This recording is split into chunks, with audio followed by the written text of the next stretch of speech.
ناظرین، آج کی ویڈیو ایسی ہے جس پر دنیا نے 27 سال سے بحث کی ہے اور آج بھی کوئی یقین سے نہیں کہہ سکتا کہ یہ ایک حادثہ تھا یا پھر ایک بڑی سازش۔ یہ کہانی پرنسس ڈیانا کی ہے، وہ عورت جسے دنیا پیپلز پرنسس کہتی تھی، لیکن جس کی موت دنیا کے سب سے مشہور موت بن گئی۔ ڈیانا صرف ایک شہزادی نہیں تھی، وہ ایک ایسی عورت تھی جس نے رائل فیملی کی ٹھنڈی اور سخت دنیا میں انسانیت، نرم دلی اور محبت کا رنگ بھر دیا۔ وہ ایڈز کے مریضوں سے ہاتھ ملاتی تھی، غریبوں کے لیے آواز اٹھاتی تھی اور جنگی بارودی سرنگوں کے خلاف دنیا بھر میں مہم چلا رہی تھی۔ لیکن جتنا لوگ اسے پسند کرتے تھے، اتنا ہی اس کی زندگی میں دکھ بھی بڑھتے گئے۔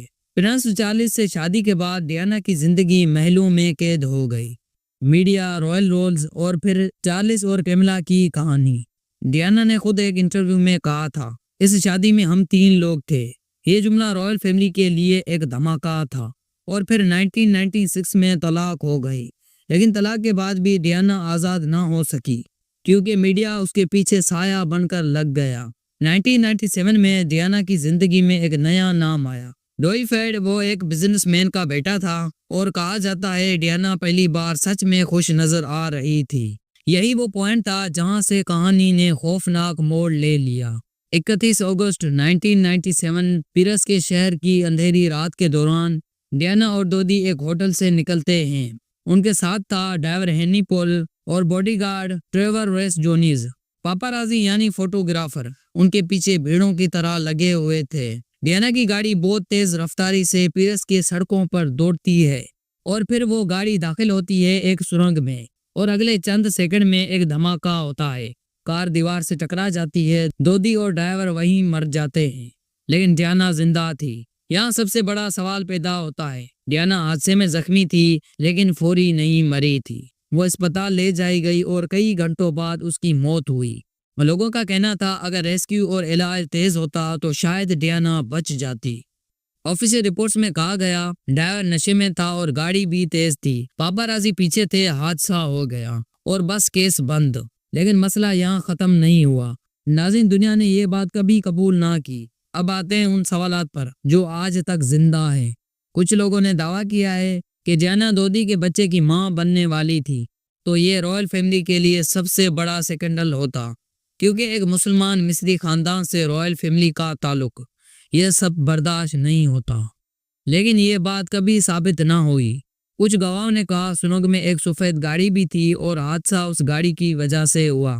یہ بھی کہا گیا کہ ایک تیز فلیش لائٹ مار کر ڈرائیور کو اندھا کیا گیا۔ یہ بات بھی سالوں تک چلتی رہی۔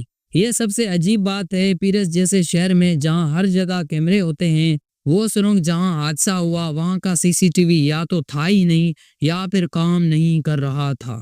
یہ بات لوگوں کو آج تک کھٹکتی ہے۔ یہاں سے کیس مزید خطرناک ہوتا ہے۔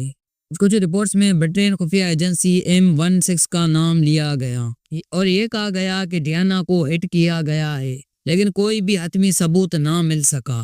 ناظرین، ڈیانا کے مرنے کے بعد اس کے والد دودی کے والد محمد الفید مسلسل کہتے رہے یہ قتل ہے۔ انہوں نے سالوں تک تحقیق کروائی اور دباؤ بڑھایا، جس کے بعد برٹن نے ایک بڑی انویسٹیگیشن شروع کی۔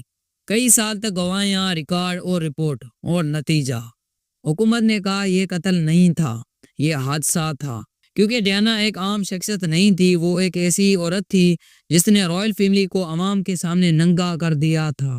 اور بہت سے لوگ سمجھتے ہیں وہ بہت کچھ جانتی تھی اور وہ بہت کچھ کہنے والی تھی، اس لیے اس کی موت ایک حادثہ نہیں لگتی۔ ڈیانا کی موت کے بعد لندن کی سڑکیں ایک سمندر بن گئی، لوگ رو رہے تھے اور پوری دنیا ایک ہی سوال پوچھ رہی تھی، what happened really? Royal family پر بھی زبردست پریشر آیا اور پھر پرنس ولیم اور ہیری کی زندگی ہمیشہ کے لیے بدل گئی۔ ناظرین، پرنسس ڈیانا کی موت آج بھی دنیا کا سب سے بڑا سوال ہے۔ آفیشیل رپورٹس کہتی ہے یہ حادثہ تھا، لیکن عوام کا دل کہتا ہے یہ حادثہ نہیں تھا، اور شاید یہ راز کبھی کھلے گا بھی نہیں، کیونکہ طاقتور لوگ سچ کو دفن کرنا جانتے ہیں۔ لیکن ایک بات سچ ہے، ڈیانا مر کر بھی زندہ ہے، کیونکہ جو لوگ عوام کے دل میں بس جائیں وہ کبھی مرتے نہیں۔ ناظرین، امید ہے آج کی ویڈیو بھی آپ کو اچھی لگی ہوگی اور ایسی زبردست ویڈیوز دیکھنے کے لیے ہمارے چینل کو سبسکرائب کرتے۔ ملتے ہیں اگلی شاندار ویڈیو میں۔